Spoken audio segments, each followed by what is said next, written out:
नमस्कार, मैं हूं आपके साथ यशस्वी शुक्ला और आप देख रहे हैं के न्यूज की खास पेशकश, जिसमें हम बात करेंगे जनता की झोली में क्या।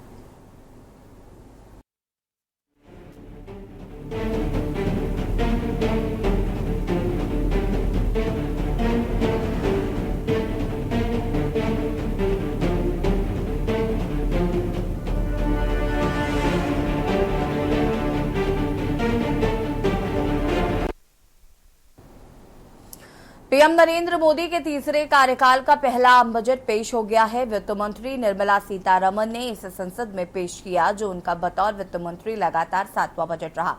इसमें उन्होंने कई बड़े ऐलान किए हैं, जिनमें चीजों के दाम कम या अधिक हुए। इस बार वित्त मंत्री ने 7 चीजों पर कस्टम ड्यूटी घटाई है और 2 पर बढ़ाई है। इसका मतलब कि 7 प्रोडक्ट सस्ते और 2 महंगे हो सकते हैं।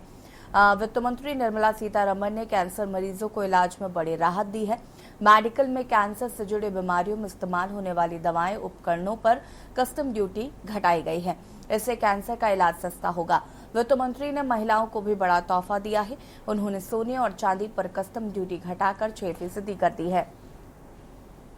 इससे सोने और चांदी से बनने वाले गहने सस्ते हो जाएंगे। यह आभूषण के शौकीनों के लिए बड़ी राहत होगी, क्योंकि सोने और चांदी के दाम लगातार बढ़ रहे हैं। साथ ही वित्त मंत्री ने मोबाइल फोन, मोबाइल चार्जर, बिजली के तार, एक्सरे मशीन, सोलर सेट्स पर भी टैक्स कम किया है। चमड़े से बनी वस्तुओं के दाम में भी कमी आएगी। अब इस बजट के आने के बाद जहां प्रधानमंत्री से लेकर सरकार के मंत्रियों ने बजट की तारीफ की है, तो यूपी के मुख्यमंत्री योगी आदित्यनाथ ने कहा कि यह बजट भारत के 5 ट्रिलियन इकोनॉमी के लक्ष्य को पूरा करेगा।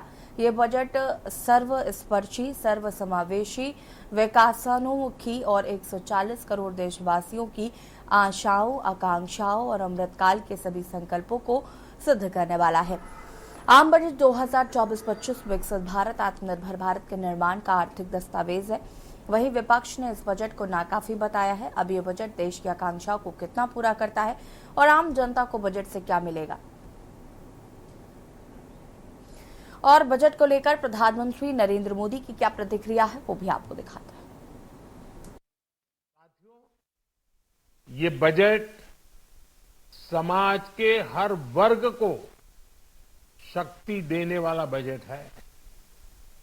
ये देश के गांव, गरीब किसान को समृद्धि की राह पर ले जाने वाला बजट है। पिछले 10 वर्षों में 25 करोड़ लोग गरीबी से बाहर निकले।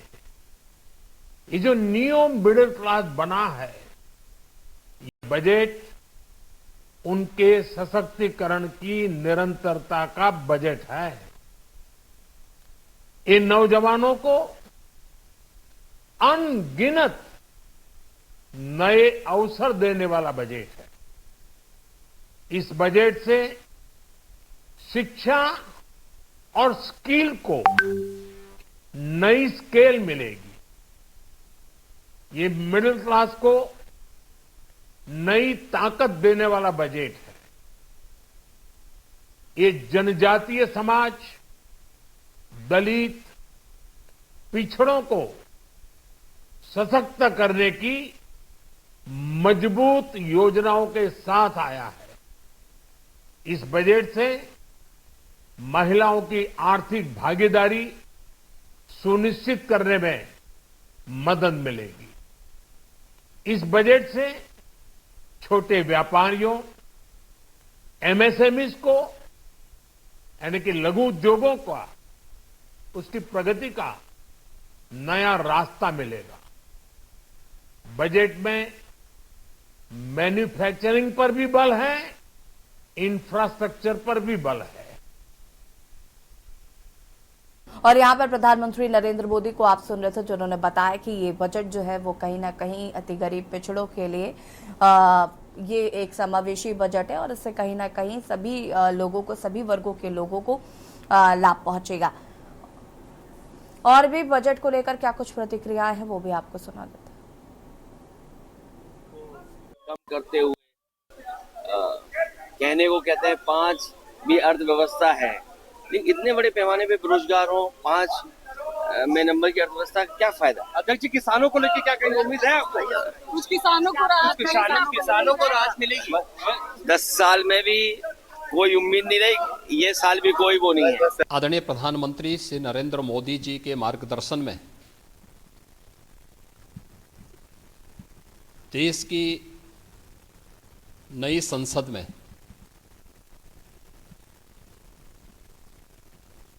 माननीय वित्त मंत्री जी ने देश का आम बजट प्रस्तुत किया है। यह बजट सर्वस्पर्शी, सर्वसमावेशी, विकासोन्मुख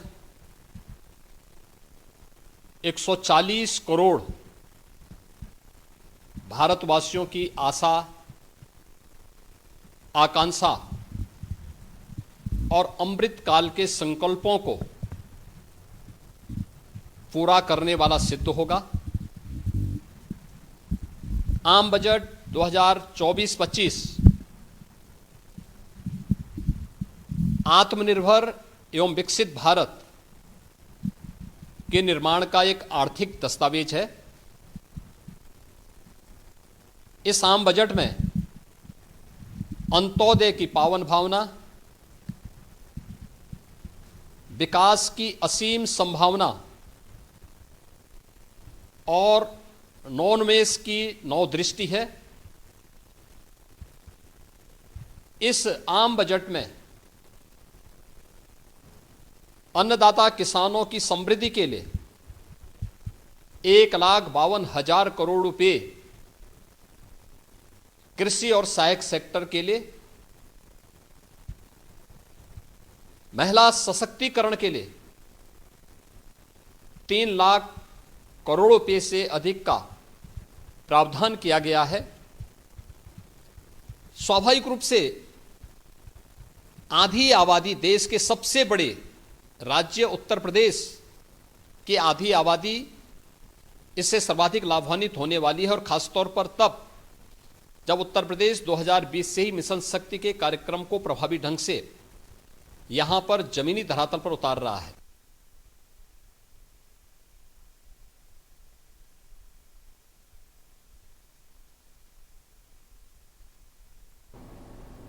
तो आज हम बात करेंगे जनता की झोली में क्या। आपको बता दें कि वित्त मंत्री निर्मला सीतारमण ने आज बजट पेश किया है और यह बजट समावेशी बताया जा रहा है। साथ ही साथ सभी वर्गों का इस पर ध्यान में रखा गया है और ग्राफिक्स के जरिए आपको बताते हैं कि क्या सस्ता है और क्या महंगा।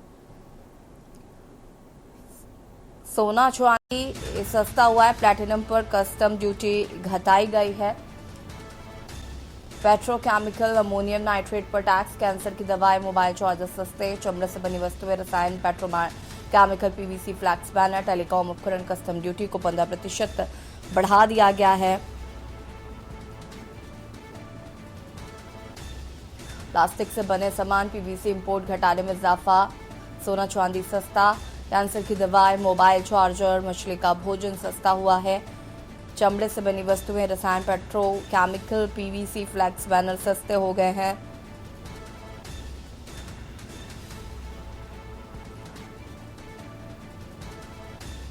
न्यू टैक्स रिजीम के टैक्स स्लैब में बड़े बदलाव किए गए हैं।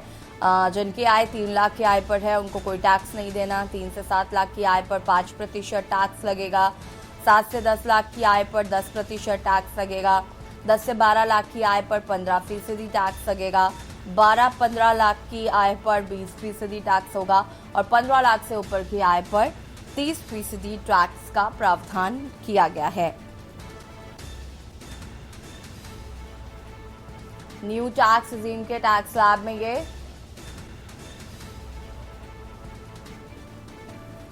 बड़े बदलाव किए गए हैं और आपको बता दें कि इस बजट के माध्यम से बिहार और आंध्र प्रदेश को भी बड़ी सौगात मिली है। क्या कुछ है वो भी आपको ग्राफिक्स के जरिए बता देते हैं। बिहार बजट में बिहार के लिए क्या कुछ है। सड़क परियोजनाओं के लिए 26,000 करोड़ रुपए, बिहार को 4 नए एक्सप्रेसवे मिलेंगे। बक्सर में गंगा नदी पर 2 लेन का पुल बनेगा।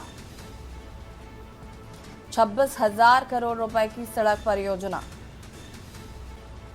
21,000 करोड़ रुपए का पावर प्लांट। पटना पूर्णिया के बीच एक्सप्रेसवे। बक्सर भागलपुर के बीच हाईवे का निर्माण। बोधगया राजगीर वैशाली दरभंगा तक हाईवे। सड़क परियोजनाओं के लिए 26,000 करोड़। बिहार को 4 नए एक्सप्रेसवे।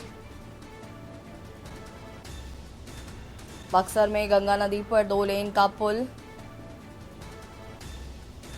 26,000 करोड़ रुपए की सड़क परियोजना।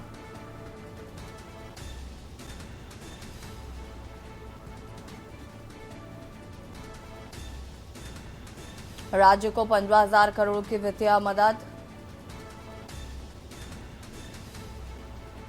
आंध्र प्रदेश को क्या कुछ मिला है बता रहे हैं आपको। जल बिजली रेलवे और सड़क के लिए विकास के लिए बजट का प्रावधान। पोलावरम सिंचाई परियोजना पर जोर। आंध्र प्रदेश के किसानों को बड़ा तोहफा।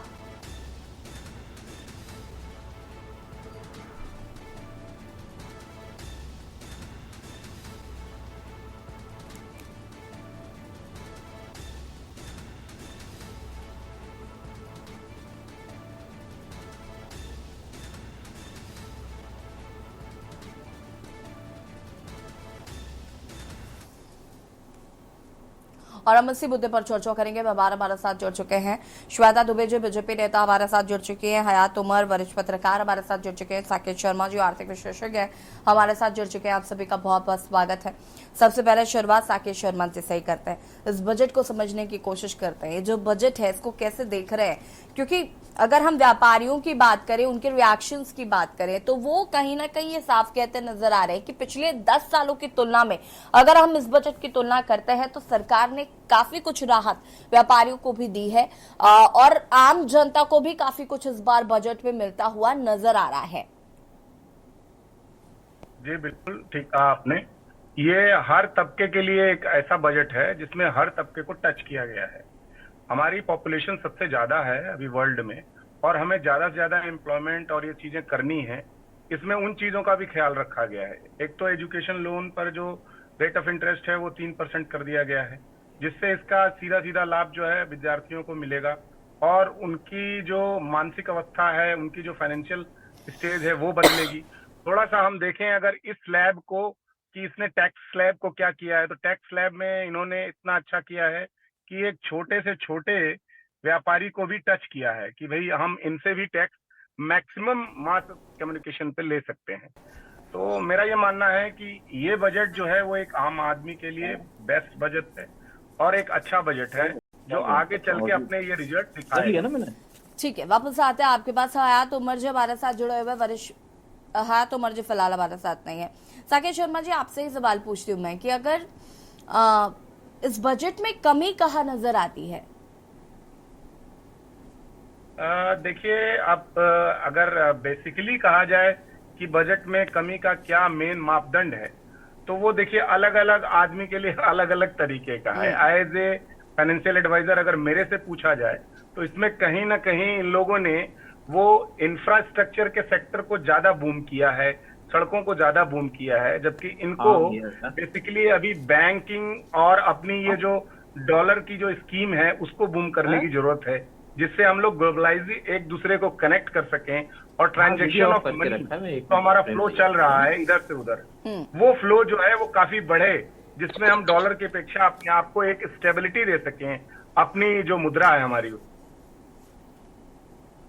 ठीक है, श्वेता जी कैसे देख रहे हैं इस बार के बजट को?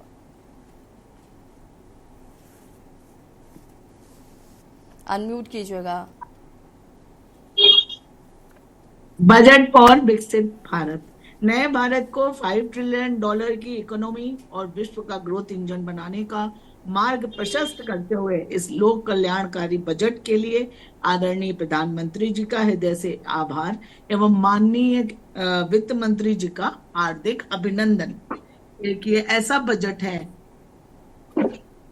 जो सारे पक्षों को छू रहा है, महिला, युवा, कृषक, गरीब, हर एक पक्ष को इस बजट ने छुआ है और उनको ज्यादातर मदद करने की कोशिश की है।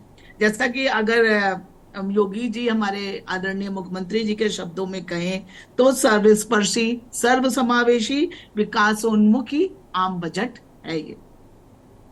श्वेता जी, और अभी महिलाओं को क्योंकि बहुत विशेष सुविधाएं इस बजट में दी गई हैं, क्योंकि किसी भी देश का विकास बिना महिलाओं के विकास के संभव नहीं है। श्वेता जी, विपक्षी दलों की बात करें तो उनको इस बजट में कुछ खास नजर आ नहीं रहा है, और वो ये साफ कह रहे हैं कि ये बजट इसमें बहुत सारी चीजें ऐसी हैं जो आपने लिख तो दी हैं, लेकिन धरातल पर आप उनको पूरा करने के लिए सक्षम नहीं है। अब विपक्षी लोगों को क्या कहें, विपक्षी लोग क्या भविष्य मतलब वेदता है, उनको पता चल गया कि जो जो चीजें बोली है वो हो नहीं पाएगा। भाई हम तो जो कहते हैं वही करते आए हैं, और $5 ट्रिलियन अर्थव्यवस्था अगर हम बनाने जा रहे हैं, और ये हमारा 2047 में विकसित भारत के लिए पहला कदम है, उसी के लिए ये बजट तैयार किया गया है। हम लोग लुभावना बजट नहीं तैयार करते, या आज को देखते हुए हम देश के भविष्य के लिए, युवाओं के लिए, महिलाओं के लिए, कृषकों के लिए हमने हर एक पक्ष को अपनी बजट सीमा जो हमारा आय व्यय है उसमें रहते हुए सबके लिए कुछ न कुछ इसमें प्रावधान किया है। और रही विपक्ष की बात, तो विपक्ष को तो कभी भी संतुष्ट नहीं किया जा सकता है। वो ऐसे ऐसे पक्ष निकाल सकता है कि मेरे ख्याल से कोई भी वित्त जो विश्लेषक होगा वो भी नहीं निकाल पाएगा, जो आम विपक्षी नेता बता देंगे आपको। चलिए, चर्चा को आगे बढ़ाएंगे, आप सभी हमारे साथ बने रहिएगा। और बात कर रहे हैं जनता की झोली में क्या, रुकेंगे एक छोटे से ब्रेक के लिए, जो हासिल होता है।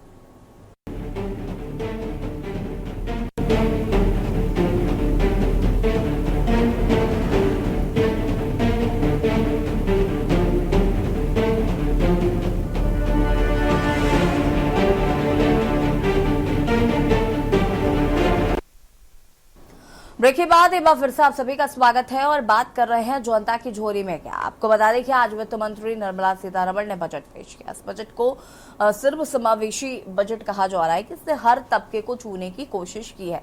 ज्यादा से ज्यादा विकास, ज्यादा से ज्यादा इंफ्रास्ट्रक्चर को बनाने पर जोर इस बजट में नजर आ रहा है। बिहार और आंध्र प्रदेश को अलग से सौगात मिली है। आज हम इसी मुद्दे पर बातचीत कर रहे हैं कि आखिर जनता को क्या मिला है। जो गरीब तबका है, जो ये सारी चीजें अफोर्ड नहीं कर सकता, उनको बजट में किस तरीके से राहत मिली है। हालांकि बहुत सारी चीजें ऐसी है जिसमें अगर हम बजट को देखें तो लोगों को काफी लाभ मिलता हुआ नजर आ रहा है। आज हम इसी मुद्दे पर बातचीत कर रहे हैं। विवाद लगातार हमारे साथ बने हुए हयात उमर जी का रुख कर लेते हैं। हयात जी, कैसे देख रहे हैं आज के बजट को? ये जो बजट पेश हुआ है, इसे कहा जा रहा है कि इस बजट ने हर तबके को छूने की कोशिश की है, ऐसा लगता है बजट देखकर? देखिए, सामान्य तौर से बजट जब भी आता है उसमें कोई भी सरकार उसकी कोशिश रहती है कि सभी को कुछ ना कुछ थोड़ा दिया जाए, सबको थोड़ा थोड़ा संतुष्ट किया जाए। लेकिन मुझे इस बजट में जो अभी हाल में ही लोकसभा चुनाव हुए, उनके जो रिजल्ट और नतीजे आए हैं उसका पूरी तरह से प्रभाव दिख रहा है। क्योंकि इस समर्थन से सरकार बनी है, तो इसके बाद आंध्र प्रदेश को और बिहार को विशेष राज्य का दर्जा नहीं दिया जा सकता है, इसलिए उनके लिए पैकेज की घोषणा की गई। वो एक तरह का पैकेज ही आर्थिक है। 15,000 करोड़ रुपए दिया गया है आपके आंध्र प्रदेश को, और 40,000 करोड़ रुपए दिया गया बिहार को। इसी तरह से युवाओं में जो नाराजगी थी नौकरी को, बेरोजगारी को लेकर के, उसको भी एड्रेस करने की कोशिश की गई है। एक 15,000 रुपए का विशेष भत्ता जो पहली बार नौकरी करेंगे युवाओं के लिए, उनकी सैलरी हर साल में 1 लाख रुपए से कम है, तो उनको 15,000 रुपए का इंसेंटिव दिया जाएगा। उसके साथ साथ जो लोन है आपका शिक्षा पे, यानी कि आपके एजुकेशन लोन को सस्ता किया गया है। मुद्रा लोन को 10 लाख से बढ़ा करके 20 लाख कर दिया गया। तो कुछ चीजें हैं जो इन्होंने एड्रेस करने की कोशिश की है, लेकिन कुछ चीजें बड़ी निराशाजनक है जो गायब हैं। मनरेगा का जिक्र नहीं है। मनरेगा का बजट, अभी फाइन प्रिंट्स नहीं आए हैं बजट के हम लोगों के पास, तो अभी थोड़ा डिटेल आने में टाइम लग रहा है कि मनरेगा की क्या स्थिति रहेगी। अल्पसंख्यकों के लिए और दूसरे वंचित समुदायों के लिए, आदिवासियों के लिए बजट में क्या विशेष प्रावधान किए गए, इसका डिटेल अभी आना बाकी है। इस पे कमेंट नहीं अर्ली कर पाएंगे इतनी अर्ली। लेकिन ये है कि मनरेगा का जिक्र नहीं होना, और मनरेगा को लेकर के सरकार की आगे की प्लानिंग क्या है, इस योजना को लेकर उस पर कितना अलॉटमेंट करने जा रही है, इसको लेकर के जरूर शंकाएं बनी हुई है। हाँ, सैलरी क्लास को थोड़ा सा जो बजट में राहत दी गई है, वो जरूर थोड़ा सा एक काबिल तारीफ बात है, और इसकी बहुत दिनों से डिमांड भी हो रही थी। लेकिन इसके साथ साथ short term capital gain tax बढ़ा करके और लॉन्ग टर्म कैपिटल गेन पे टैक्स बढ़ा करके जो बचत SIP जा रही थी, और उससे जो आम आदमी को बचत पे मिलता, फायदा होता, उस पर जो टैक्स लगाया है, वो कहीं ना कहीं इसके दुष्प्रभाव मिलेंगे आगे भी देखने को। आज उस पर शेयर बाजार ने भी रिएक्शन दिखाया, हालांकि बाद में शेयर बाजार संभल गया, लेकिन ये एक लॉन्ग टर्म में बचत की योजनाओं के लिए अच्छा नहीं। बताइए आशु जी। हाँ जी, आया जी, वापस आएंगे आपके पास। यश भारती जी सभा प्रवक्ता है, हमारे साथ जुड़ चुके हैं। यश भारती जी, बहुत बहुत स्वागत है सबसे पहले तो, और क्या कुछ कहना चाहते हैं बजट 2024-25 को लेकर? याशी जी, 10 बजट भारतीय जनता पार्टी दे चुकी, 11वां बजट है। 10 बजट की उपलब्धियां भारतीय जनता पार्टी बता दे तो हम ये भी मान लेंगे कि ये जो 11वां बजट आया ये भी बड़ा सुहाना आया है। देश ने उन्नति करी, तरक्की करी, बेरोजगारी खत्म हो गई है, महंगाई खत्म हो गई है, बेहतर शिक्षा हो गई है, बेहतर स्वास्थ्य व्यवस्था हो गई है। इतना बड़ा जो इनको बहुमत मिला था, अभी तक भारतीय जनता पार्टी की सरकार नहीं, मोदी सरकार चल रही थी जिसकी तमाम गारंटियां थी, जो 10 बजट में फेल हो चुकी तो 11वें में पास होने जा रही है। ये भारतीय जनता पार्टी के साथी थोड़ा सा समझा दें, विश्लेषण कर दें कि 10 बजट से इन्होंने क्या हमको दिया है जो 11वें की हम तारीफ कर दें, या उस पर हम चर्चा कर लें। इकोनॉमी हो गई है 5 ट्रिलियन 10 ट्रिलियन ट्रिलियन ट्रिलियन करते करते, अरे जीवन यापन देखिए, किसान की आत्महत्या का दर देखिए, व्यापारियों की आत्महत्या का दर देखिए, युवाओं के आत्महत्या का दर देखिए, जो लगातार पेपर लीक से आत्महत्या कर रहे हैं, जो रोजगार नहीं मिल रहा है युवाओं को, जो परीक्षाओं की तैयारी कर रहे थे, ना परीक्षाओं की डेट आती है समय पे, ना परिणाम आता है तो नकल का एक परिणाम आता है कि ये परीक्षा निरस्त होने वाली है या इसमें धांधली हुई है। तो लगातार ये सब चीजों में तो जो भारतीय जनता पार्टी ने विशेष उपलब्धि पाई है, और लीकेज में अगर कोई नंबर 1 है तो लीक सरकार है, डबल इंजन ट्रिपल इंजन की सरकार है। और इनका जो अयोध्या मॉडल निकल करके आया, ये देश ने देखा है किस तरीके से अयोध्या के विकास ने चीख चीख के बताया है कि भारतीय जनता पार्टी की विकास नीति कितनी बढ़िया है, किस तरीके से स्टेशन का विकास किया, सड़क का विकास किया, हवाई अड्डे का विकास किया, और सारे विकास का परिणाम यही हुआ कि फैजाबाद अयोध्या सीट भारतीय जनता पार्टी हार गई। मोदी जी जो 5 लाख वोट से जीता करते थे, आज वो 1.5 लाख के वोट पे आ गए। ये जनता जो दे सकती है, जनता ने अपना परिणाम इनको दे दिया है 10 बजट का। अब ये 11वें बजट में क्या देने वाले हैं, ये केवल लॉलीपॉप है। सरकारी नौकरियां खाली पड़ी हैं, उस पर कुछ नहीं दे पा रहे हैं। प्राइवेट नौकरियों पे इंक्रीमेंट देने की बात कर रहे हैं, गुमराह करने की बात कर रहे हैं। जो लगातार सीटें खाली, जो पद खाली हैं, उनका क्या करेंगे उस योजना पे कोई बात ही नहीं है। बच्चों की बेहतर शिक्षा के लिए क्या काम करेंगे, जो ये पेपर लीक और इससे अविश्वास पूरे देश के अंदर प्रवेश परीक्षाओं को लेकर के हो गया है कि जो बच्चा तैयारी कर रहा है उसका मनोबल डगमगाया है, परिवार का मनोबल डगमगाया है। लेते चलते हैं श्वेता दुबे जी से। जी, वो पारदर्शिता के साथ में श्वेता दुबे जी, नहीं होगा, धांधली नहीं होगी, या जो संविदा में जो कर्मचारी रखे गए हैं उनको पक्की नौकरी मिलने वाली है। अग्निवीर योजना में जो कच्ची नौकरी है वो पक्की नौकरी कैसे मिलेगी। हर साल जो 50,000 फौज में भर्ती होते थे, जो पक्की नौकरी मिलते थे, अब तो इन्होंने। यश भारती जी रुक जाइए जरा। श्वेता दुबे जी, हमारे सपा के प्रवक्ता ये भूल गए कि आज हम बजट पर चर्चा करने के लिए बैठे हैं। इनका वही चिपरिचित राग जो चुनाव के बाद से चल रहा है, उसी पर ये लगातार वही बातें घुमा घुमा के बोल रहे हैं। आपको पता होगा कि अयोध्या की जो झूठी खबरें आई थी उनके ऊपर कार्रवाई की गई है। तो आप लोग ये झूठा नैरेटिव बनाना बंद कर दीजिए। मैं एक बहुत छोटी सी बात बताना चाहूंगी। कल जो हमारा सोशल मीडिया साइट्स हैं तमाम, उसमें ये चीजें चल रही थी कि विपक्षियों का कल क्या वो आएगा, बजट के बाद का उनका जो रिएक्शन है कि ये बहुत बेकार बजट है, और ये मतलब जो आज इन्होंने बोला है, कल वो सोशल मीडिया पे चल रहा था कि ये विपक्ष कल बोलेगा। तो सोच लीजिए जनता सोशल मीडिया पे आधारित है आपकी सरकार, जनता किस तरह। श्वेता दुबे जी 10 साल का एक्सपीरियंस लिए बैठे हैं भाई। अब आप सुन लीजिए केवल बाद नहीं में हम जवाब तो ये दीजिएगा सुनना मुझे। चाह रहे हैं जो 10 बजट आपने दिए हैं उसकी उपलब्धि बताइए। अरे आप सोशल मीडिया की बात कर रही हैं बहन जी, सुनना पड़ेगा।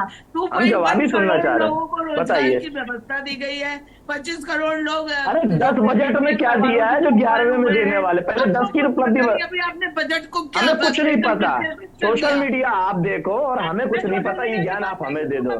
आप ही ने शुरुआत करी सोशल मीडिया से बहन जी, बहन जी आपने सोशल मीडिया से बात। और बाहर निकल के आए और एकदम कह दिया बेकार बजट है। अरे इतनी जल्दी तो मेरे ख्याल से प्रधानमंत्री मोदी जी ने विश्लेषण कर पाए होंगे, उतनी जल्दी आपने विश्लेषण कर लिया। ये आपके 10 बजट आए हैं उसका विश्लेषण कह रहा है किया है, आपको बस उसी पर बोलना है कि हम विपक्ष में हैं, इसलिए हम विरोधी बोलेंगे। याशी जी, चाहे अच्छा चलिए हो, ठीक है, चाहे चर्चा बुरा को भी। आगे बढ़ाएंगे। आप सभी हमारे साथ बने रहिएगा। रुकेंगे एक छोटे से ब्रेक के लिए। जो हासिल होता है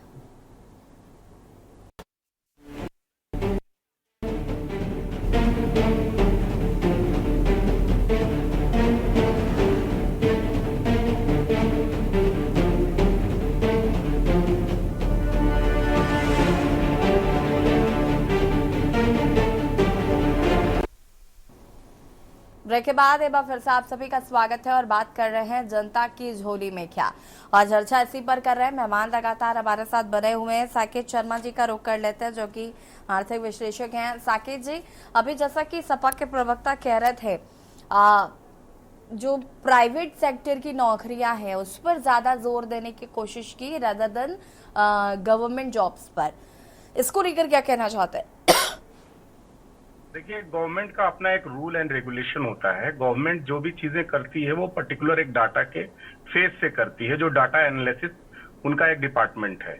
हमारी जो पॉपुलेशन है 140 करोड़ अप्रॉक्स पॉपुलेशन है, जिसमें हम इस चीज को ओवरव्यू कर चुके हैं कि जितनी ज्यादा पॉपुलेशन को हम ज्यादा से ज्यादा एम्प्लॉयमेंट दे सकें। तो उस चीज को मद्देनजर रखते हुए इन्होंने एक माइंडसेट दिया है कि हम प्राइवेट नौकरीज में भी लोगों को ज्यादा से ज्यादा स्किल्ड करके लाएंगे। और मैं यही जानना engage चाहती हूँ कि ये प्रॉब्लम है क्या? This is the problem. अगर प्राइवेट सेक्टर के लोगों को बढ़ावा देने की कोशिश करें, क्योंकि गवर्नमेंट जॉब्स आसानी से मिलती नहीं है और जिनको मिल जाती है उनकी तो लाइफ सेट है। जो प्राइवेट सेक्टर वाले लोग हैं वो बेचारे कहा जाए अगर उनको गवर्नमेंट भी इंक्लूड नहीं करेगी तो? मैं आपको बताता हूँ इसके लिए। आप अगर एक देश है, एक कंट्री है आप, और आपकी पॉपुलेशन 140 करोड़ है, तो क्या आप 140 करोड़ लोगों को एम्प्लॉयमेंट रखेंगे? नहीं। आपको चलाने के लिए इंफ्रास्ट्रक्चर। याशी जी मैं जवाब देना चाहूंगा साकेत रुक भाई की जाइए, बात पर। साकेत जी की बात पूरी हो जाए, मैं वापस आती हूँ। यश भारती, डाटा है, उस डाटे के आधार पे काम होता है। कोई भी कंट्री उठा के देख लीजिए, यूएस, यूके और जितनी इधर की मुस्लिम कंट्रीज हैं, उनका भी एक रूल रेगुलेशन जिसमें हम काम कर रहे हैं, वो काम गवर्नमेंट का अपना बनाया हुआ काम है, हमारा और आपका बनाया कुछ नहीं।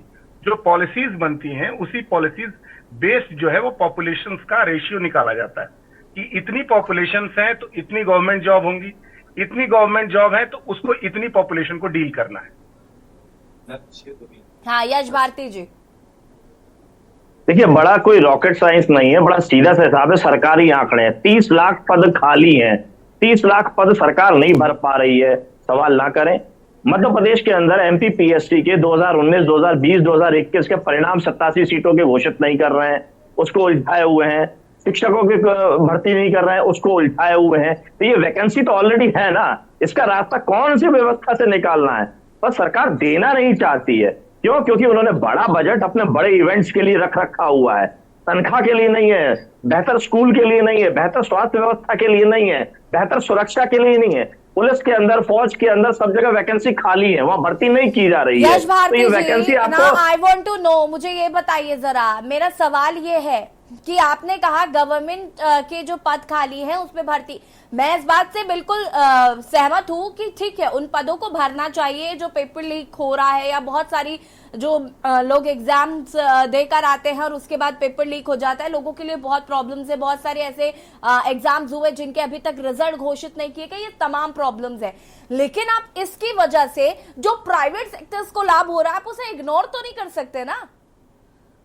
अरे कई ऐसे लोग होते हैं जिनको नहीं चाहिए गवर्नमेंट जॉब, वो प्राइवेट सेक्टर में रहकर काम करना चाहते हैं। तो अगर उनको गवर्नमेंट की तरफ से कोई बेनिफिट मिल रहा है, इससे क्या प्रॉब्लम है विपक्ष को?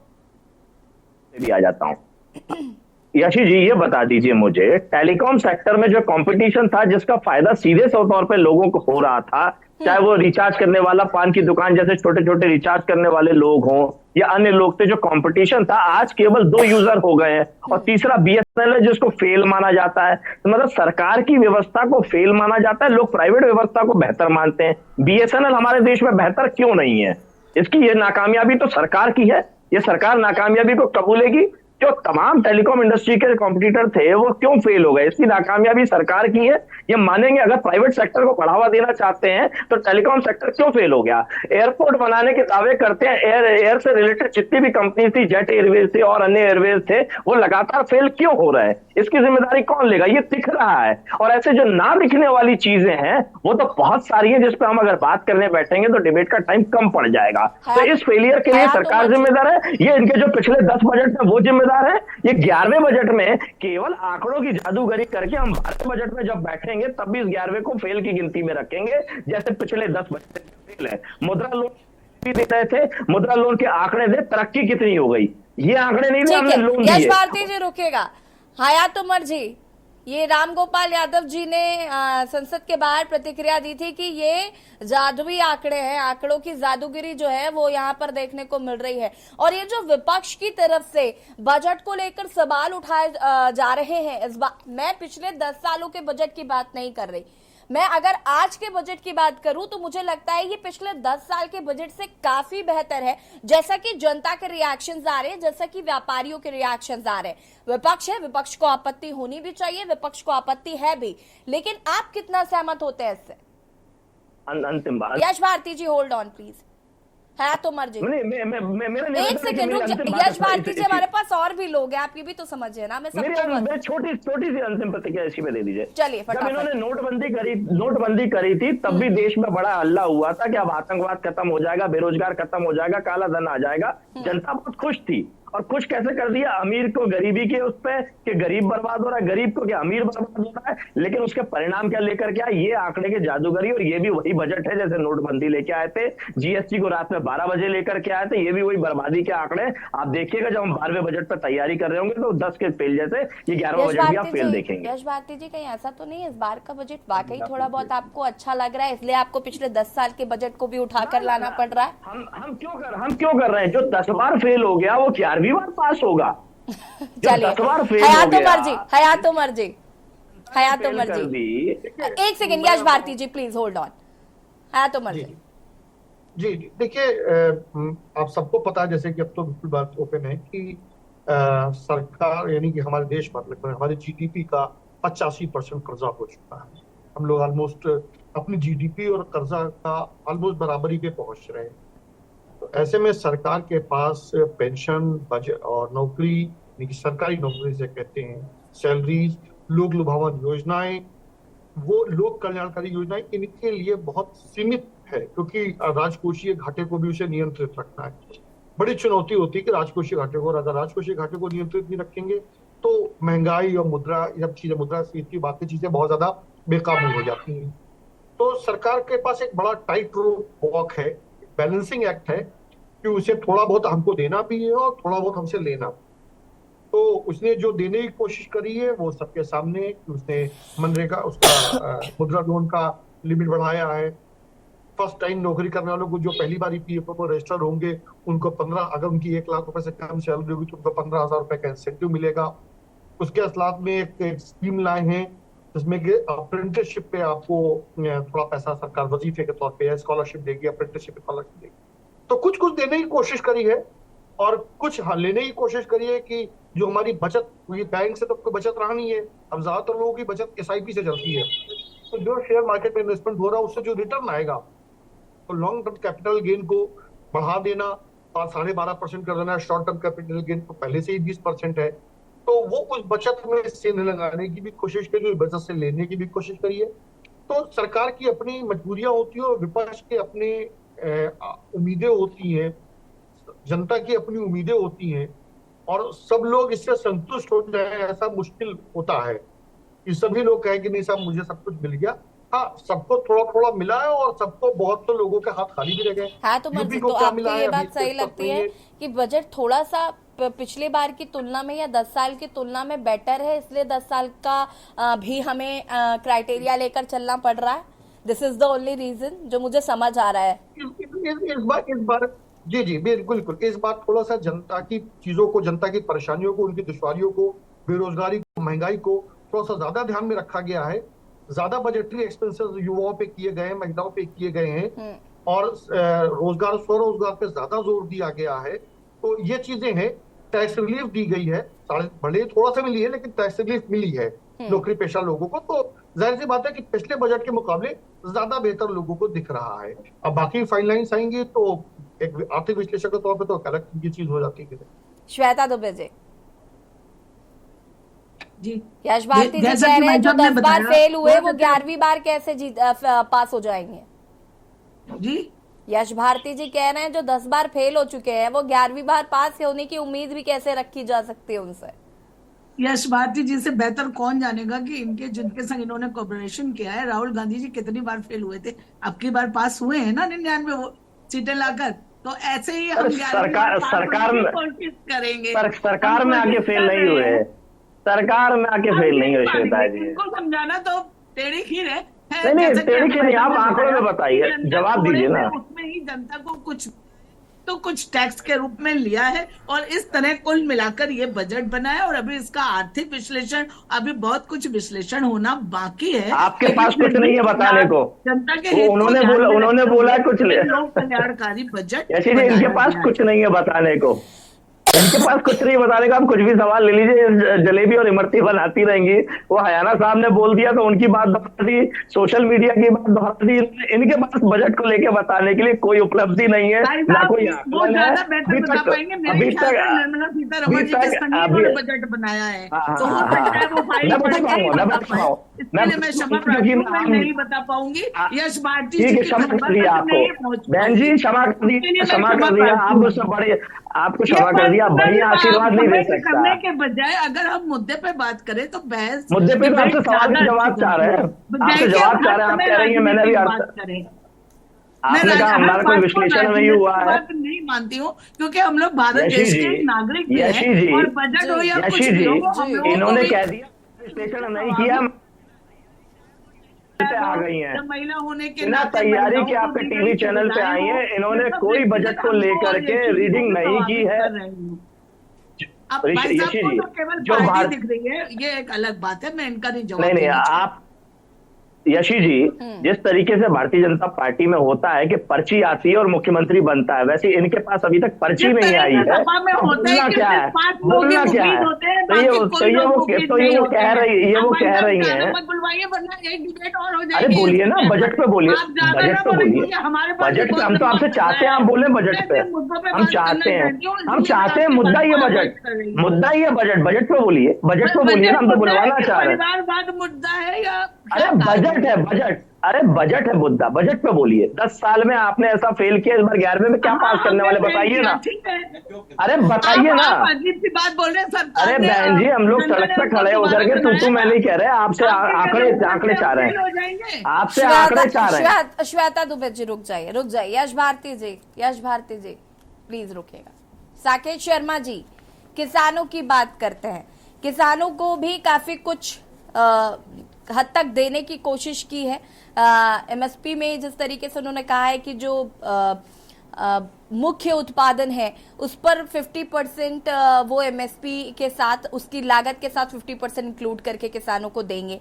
किसानों के लिए और भी बहुत कुछ उन्होंने इस बजट में रखने की कोशिश की है। अगर हम किसानों के लिहाज से इस बजट को समझे तो कितना ये आपको लगता है कि किसानों के हित में है?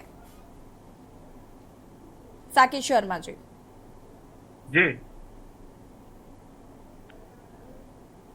देखिए, किसानों को लेके इन्होंने तो अभी इंफ्रास्ट्रक्चर बना रखा है कि ये जो क्रॉप्स को जो है वो चाहते हैं कि ये मार्केटिंग भी अपनी साइड से ही करें। जैसे कि उन्होंने दिया कि आप एक ऐसी बेस्ड एग्रीकल्चर करें जिसमें आप क्रॉप्स का प्रोडक्शन भी करें और उसका डिस्ट्रीब्यूशन भी खुद ही करें। आपको सेल आउट करने के लिए अपनी साइट बना के चीजें देनी होंगी। तो कहीं ना कहीं अभी हमारा जो किसान है वो पूरी तरीके से इतना एजुकेटेड नहीं हुआ है कि वो खेती भी करेगा और वो एक वेबसाइट भी बनाएगा, वेबसाइट पे जाके अपने प्रोडक्ट भी डालेगा और उस प्रोडक्ट को सेल आउट करेगा। तो अभी कहीं ना कहीं इन चीजों की जरूरत है, इनको स्किल करने की जरूरत है, सरकार पर इसको और काम करने की जरूरत है, जिससे कि हमारी एग्रीकल्चर जो पॉलिसीज है थोड़ा और सुधरे। बिल्कुल, तो इनको कहीं ना कहीं एमएसपी को अब फिक्स करने की ओर ध्यान देना चाहिए साकिब जी, क्या वो एक एमएसपी जो है वो फिक्स कर दे, जो किसानों की एक मांग लंबे समय से चली आ रही है, जो इतना बड़ा आंदोलन हो गया, तो अब इनको उस ओर थोड़ा सा ध्यान देना चाहिए। बिल्कुल देना चाहिए। ये ग्राउंड रिपोर्ट ये है कि आप अगर अभी भी किसी गांव में जाएं और वहां का प्रोडक्शन ऑफ रेट देखें और प्रोडक्शन का जो मेन वैल्यू है वो देखें, दोनों में बहुत ज्यादा यूज अंतर है। एक अगर हम प्याज की ही बात करें, प्याज अगर वो खरीदा जाता है किसानों से तो वो 10 रुपए, 5 रुपए, 8 रुपए के किलो के भाव से खरीदा जाता है और आगे बेचते हैं वो 50 रुपीज केजी, 30 रुपीज केजी। तो ये जो यूज डिफरेंसेस है, ये डिफरेंसेस कब तय होगा? एमएसपी आप आज तय करते हैं कि ये रेट पे धान बिकेगा, गेहूं बिकेगा, लेकिन जब किसान वो धान गेहूं लेके पहुंचता है वहां बाजार में तो उस समय कोई एमएसपी पे लेने के लिए तैयार नहीं होता है। तो ये जो बीच की जो लाइन है, इस पे ज्यादा काम करने की जरूरत है। वहां के लोकल वेंडरों को जो बेच देता है किसान, जिससे कि उसको बहुत ज्यादा नुकसान होता है, वो उसका लाभ नहीं उठा पा रहा है। तो कहीं ना कहीं मैं मानता हूं कि अभी सरकार को ये अपनी पॉलिसीज पूरी तरीके से कंडक्ट करनी चाहिए, क्योंकि इसमें अभी वो फेलियर में है। जो मेन हमारा कस्टमर और डिस्ट्रीब्यूटर के बीच की जो कड़ी है, उसमें किसान पूरी तरह से फंस जाता है। अपनी फसलों को ना सड़ता हुआ देख किसान किसी भी रेट पर फसल बेच के चला जाता है। मेन मुद्दा ये। साकिब जी, महिलाओं के लिए भी, जो खासकर महिलाओं का भी जिक्र हुआ और खासकर उन गृहिणियों का जो कि घर पर रहती हैं, उनके स्टार्टअप प्लान्स के लिए भी बहुत कुछ इस बजट में है। इस पर भी मैं चाहूंगी कि जरा विश्लेषण करें कि क्या है ये महिलाओं के लिए भी, इसमें कितना खास है ये बजट। देखिए, महिलाओं को लेके ये जो बजट दिया गया है उसमें इन्होंने कहा कि हमें फंड में जो हमारी जो पर्टिकुलर नॉन वर्किंग वुमेन है, वो वर्किंग वुमेन जो है नॉन वर्किंग, वो उसमें आती हैं और उस तरीके से वो कैसे अपने आप को स्किल्ड कर लें, जैसे कि फूड के उसमें या कोई छोटा प्रोडक्शन करके, अगरबत्ती बनाना, साबुन बनाना, ऐसे छोटे प्रोडक्शन करके जो पार्ट टाइम जॉब्स के नाम पे वो हमसे लोन ले सकती हैं और उस लोन के माध्यम से अपने बिजनेस को पूरी तरह से बढ़ा सकती हैं। तो वो कहीं ना कहीं अभी हमारे देश में नहीं हो सकता है, क्योंकि हमारे देश की जो मेंटालिटी है वो ये है कि अगर कोई होम मेकिंग वुमन है तो वो अपना होम पहले मेकिंग करेगी, तो उसके पास इतना टाइम नहीं बचेगा कि वो इन चीजों को एडॉप्ट कर सके। तो कहीं ना कहीं एनजीओ के माध्यम से या फिर स्किल सेंटर खोल के माध्यम से सरकार को इसको अगर आगे बढ़ाना है तो उसको सपोर्ट करना चाहिए और इस पे महिलाओं को ज्यादा से ज्यादा इन्वॉल्व करके काम कराना चाहिए। यश भारती जी का रुख कर लेते हैं। यश भारती जी, देखिए यहाँ पर, देखिए मैं तो माननीय अखिलेश यादव जी की बात को आगे बढ़ाता हूं, जो ट्वीट किया, ये बजट अभी नाउमीदगी का पुलिंदा है। शुक्र है इंसान इन हालातों में भी जिंदा है। जो मैं लगातार बात कह रहा था और भारतीय जनता पार्टी की महिला नेत्री हमारी बहन से मैं उम्मीद कर रहा था कुछ बेहतर बता पाती हैं, लेकिन उन्होंने मुझे ज्ञान दे दिया गूगल कर लीजिए। तो अब अगर गूगल करना पड़े और आपने भाजपा के प्रतिनिधि को यहाँ बैठाया है, वो अपना अच्छा भी नहीं बता पा रही हैं, तो समझ लीजिए कि इस 11वें बजट में भी कुछ अच्छाई है नहीं। आपको गूगल करने की अगर आवश्यकता है और सोशल मीडिया से वो शुरू होती हैं और या फिर ये कहती हैं कि आपके प्रोग्राम में आपने जो उपलब्धियां बता दी वो मुझे देखने पड़े, तो जो दल अपनी खुद की अच्छाई नहीं बता पा रहा, जनता की क्या भलाई दे पाएगा? ये देखिए 10 बजट के बाद ये 11वां बजट भी हर 10वें बजट की तरह है और हम 12वें में बैठेंगे जहां 10 तक गिनती हो चुकी है, 11वें की भी गिनती वहीं समाप्त होगी, क्योंकि इनके पास कोई नीति रीति नहीं। मनरेगा को लेकर के जो निम्न स्तर पे जो कलेक्टर की गाइडलाइन है, जो 500 से ऊपर है हर प्रदेश में, कई प्रदेशों में वो 400 और 300 और 200 रुपए तक मनरेगा के मजदूरों का निम्न रूप में मजदूरी दी जा रही है। तो जैसा हमारे विश्लेषण ने कहा कि मनरेगा को लेके कोई बात नहीं देंगे, तो आप अगर गरीबों की बात करते हैं, मजदूरों की बात करते हैं और उनके लिए कोई योजना नहीं ला रहे हैं, तो आप समझ लीजिए किनके लिए ला रहे हैं। सरकारी नौकरी की आपके पास कोई व्यवस्था नहीं है, तो आप एक केवल लॉलीपॉप दे रहे हो कि प्राइवेट नौकरी में जो आएगा, जो उसका पीडीएफ कटेगा, जो उसका फर्स्ट पीडीएफ होगा, उसमें हम एक लॉलीपॉप दे देंगे जिसको वो 5 साल तक लेता रहेगा, और जब फिर वोट लेने आएगा तो मध्य प्रदेश में जैसे लाडली बहना योजना ला दी गई थी, वो एक योजना ला देंगे और लोगों से फिर वोट लेने का काम करेंगे, एक तरीके से। श्वेता दुबे जी, फटाफट आपका रिएक्शन। देखिए मैंने ये नहीं कहा कि आप बजट जो है समझना है तो आप उससे, आपने मुझसे आंकड़े के लिए कहा था, तो मैंने कहा कि आप गूगल सर्च कर लीजिए तो आपको बेहतरीन पूरे सटीक आंकड़े मिल जाएंगे। लेकिन आप अभी ट्वीट बता रहे हैं कि आप अपने नेता से इस तरह से जुड़े हुए हैं कि आपको ट्वीट से पता चले कि उनका क्या विचार रहा बजट पे, ये ज्यादा हास्यास्पद बात है। चलिए कोई बात नहीं, लेकिन मैं तो यही कहना चाहूंगी, आप तो डायरेक्ट जुड़े होंगे, हॉटलाइन पे आपको बता दिया होगा, वो उपलब्धि बता दीजिए। आप डायरेक्ट जुड़े हैं, हम ट्वीट से जुड़े हैं। उपलब्धि क्यों बताऊं? मुझे नहीं, जनता को बताना है। हाँ, जनता के प्लेटफॉर्म बताइए ना, बताइए ना, हम तो इंतजार कर रहे हैं, बताइए ना। आप हॉटलाइन से जुड़े हैं मोदी जी, सीतारमण, आप सीतारमण जुड़े बताती घूमू, क्योंकि मैं अरे टीवी में बताना है आपको, नहीं कर पाएंगे ना, केवल मुझे स्वीकार करना, आपको बताइए, आप बताना तो शुरू कीजिए। श्वेता जी एक सेकंड रुकिएगा यश भारती जी। श्वेता जी, क्या वाकई उपलब्धियां नहीं बताएंगे? अब महिलाओं पे बता दीजिए, छोड़िए बाकी सबको। मैं आपको 11वें बजट में मुझसे क्यों पूछ रहे हैं? अरे मुझे बता दीजिए श्वेता जी, मुझे बता दीजिए, रहने दीजिए, यश भारती जी को मत बताइए, मुझे बता दीजिए, जनता को बता दीजिए, दैट्स इम्पोर्टेंट। तो महिलाओं के लिए अभी भाई साहब ने बताया, और इसके अलावा जो कामकाजी महिलाएं हैं उनके लिए, जब उनके छोटे बच्चे होते हैं, कई बार ऐसे होते हैं कि बहुत ही स्टूडियस लोग होते हैं और वो जॉब करते हैं, और शादी के बाद फैमिली और उसके बीच में सामंजस्य बताने के लिए वो नौकरी छोड़ देते हैं, तो बीच में ड्रॉप ना करें, उनके लिए क्रेच की सुविधा दी गई है।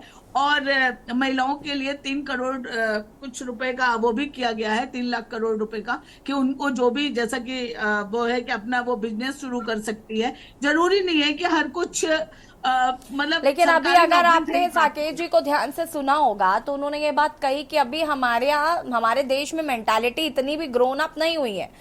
बहुत सारी फैमिलीज स्टिल ये अलाउड भी नहीं करती, और खुद जो वुमन है वो भी कुछ ऐसे होते हैं कि नहीं, I am a home maker और मैं उसमें खुश हूँ, मुझे नहीं ऐसी बात नहीं है। भाई साहब ने सही कहा, ठीक है, अभी बहुत निचले स्तर तक ये बात नहीं पहुंची है, लेकिन अभी हमारे देश में अब महिलाएं अपने उसके प्रति जागरूक हुई हैं, और वो घर और बच्चों की जिम्मेदारी संभालते हुए भी एक अच्छा काम कर रही हैं। आत्मनिर्भर भारत के लिए वो बहुत कुछ, आप देखिए, बहुत छोटे स्तर पे कभी कभी हम लोगों को आश्चर्य होता है, स्वयं सहायता समूह के माध्यम से कितनी महिलाएं जुड़ी हुई हैं। कभी कभी जब वो इस तरह की महिलाएं मिलती हैं तो बड़ा आश्चर्य होता है कि ये महिलाएं इतना काम करते हुए इतनी कम सुविधाओं में भी इतना अच्छा कार्य कर पा रही हैं, घर के लिए और समाज के लिए, और उससे अपने पैसे भी अर्न कर पा रही हैं अपनी फैमिली के लिए। ये उन्हीं महिलाओं के लिए ये सुविधाएं बजट में प्रोवाइड की गई हैं। हया जी, आपका भी अंतिम रिएक्शन चाहूंगी मैं इस बजट को लेकर और विपक्षी दलों की जो प्रतिक्रियाएं आ रही है। अनम्यूट कीजिएगा प्लीज। देखिए, इस बजट पे पूरी जो चुनाव के नतीजे हैं उनका पूरा असर, पूरी छाया दिख रही है।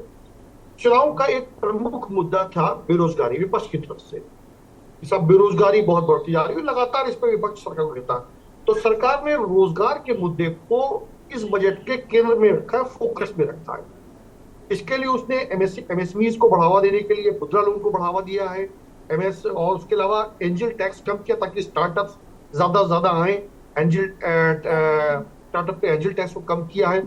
स्किलिंग पे बहुत जोर दिया है कि आप अप्रेंटिसशिप के लिए, स्किल डेवलपमेंट पर बहुत जोर दिया है। मिडिल क्लास को थोड़ा सा राहत दिए ताकि उसका पैसा जो बचे वो अपने में खर्च कर सके। शिक्षा पर, ऋण पर लोन कम किया, सस्ता किया है। तो सरकार का मुख्य काम है, इसका जो बजट में जो है सरकार ने जो ध्यान दिया है वो दिया है स्वरोजगार का, ज्यादा से ज्यादा रोजगार के अवसर पैदा किए जाए, और रोजगार के अवसर कैसे लिए उसने एक इकोसिस्टम बनाने की पहल करी। तो जाहिर बात है कहीं ना कहीं आगे परिणाम देखने को मिलेंगे। लेकिन मैंने कहा ना कि जैसे आपने पूछा था कि ये बजट पिछले बजट के मुकाबले इस बार इसका केंद्र में युवा है, बेरोजगार है, मध्य वर्ग है और महिलाएं हैं। हयात जी, मुझे तो ऐसा लगता है जो विपक्षियों की संख्या बढ़ी है ना सदन में, उसका भी असर है इस बजट में। जी बिल्कुल बिल्कुल बिल्कुल, ताकि उनको कहने का उनको मौका ना मिल पाए, हाँ जी। उनको कम से कम मौका मिल पाए, इसलिए इसका ध्यान रखा गया है। साकेत शर्मा जी, आपका भी फटाफट मैं अंतिम प्रतिक्रिया चाहूंगी बजट पर। जी, ये बजट जो है वो एक लोअर मिडिल क्लास और मिडिल क्लास के लिए थोड़ा सा जो है वो लाइबल है और थोड़ा सा चलायमान है, लेकिन अभी इस पे बहुत ज्यादा वर्कआउट करने की जरूरत है, कुछ किसानों को लेके और कुछ बेसिक जो हमारे यहाँ बेरोजगार युवा हैं उनको लेके। ये जो चीजें हैं ये कहीं ना कहीं हमारी कंडक्ट ऑफ कंट्रीज को जोड़ती हैं कि जब तक ये दो मॉड्यूल अगर नहीं सेट होंगे तब तक देश में जो विकास की जो गति है वो प्रॉपर नहीं आ सकेगी, जो एक्सपेंडिचर है वो प्रॉपर नहीं हो सकेगा। मुझे जहां तक लगता है गवर्नमेंट को थोड़ा और अपने आप को इम्प्रूव करने की जरूरत है, इस बजट से उनको कुछ और भी आगे चल के अच्छा करने की जरूरत है, जिससे कंट्री के लिए प्लस पॉइंट हो। ठीक है, आप सभी का बहुत बहुत शुक्रिया चर्चा में शामिल होने के लिए। और बात कर रहे थे जनता की झोली में क्या, और यहाँ पर जो आर्थिक एक्सपर्ट्स थे उनका भी साफ तौर पर कहना है कि अगर हम पिछले मुकाबले में बजट को देखते हैं तो इस बार का जो बजट है वो कहीं ना कहीं थोड़ा बहुत जनता को राहत देने वाला नजर आ रहा है। खास पेशकश में फिलहाल इतना ही। देखते रहिए के न्यूज़ इंडिया। नमस्कार।